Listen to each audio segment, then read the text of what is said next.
Welcome, my brothers and sisters in Christ, and let's dive into the Word.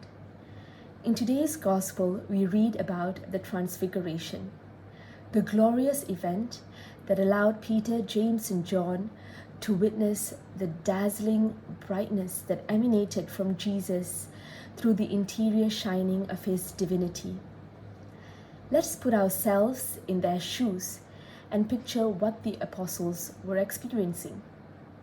The Gospel doesn't tell us much from James and John's perspective, but from Peter, we can get a glimpse of what was going on. Of course, they were definitely in awe.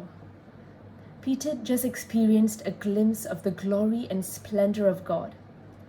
Up until now, Jesus was probably just a wise carpenter with some special powers.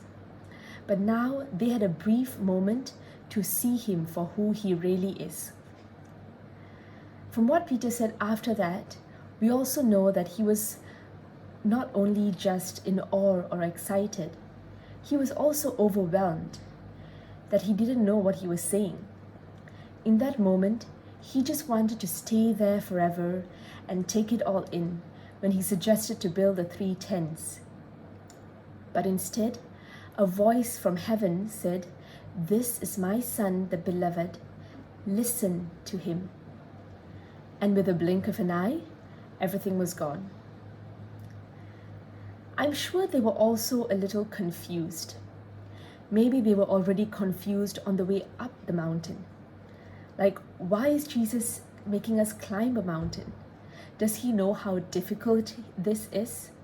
He didn't even give us any prior notice to maybe train. You know, Jesus being God, he could have literally transfigured anywhere. But he chose to take the apostles up a mountain, which tells us a couple of things. Firstly, climbing a mountain isn't easy at all. It takes perseverance, stamina, and determination to get to the top. But it's also an elevated place, away from all the distractions and problems of the ordinary life. The Catechism tells us that the Transfiguration aimed at strengthening the apostles' faith in anticipation of his passion. The ascent onto the high mountain prepares for the ascent to Calvary. The apostles were also probably confused on the way down from the mountain. Yes, they witnessed such a magnificent event that words couldn't express. But then it ended and they had to walk back down. And they weren't entirely sure what had happened and what Jesus was even talking about when he warned them to tell no one until after he had risen from the dead.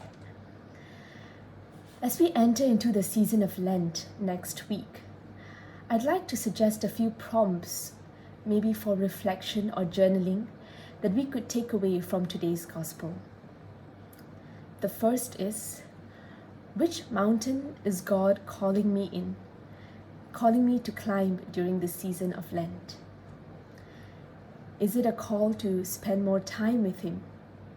Could I allocate some time in my day or week for silent prayer or adoration before the Blessed Sacrament? Or if I'm already doing that, could I add maybe another 5 or 15 minutes?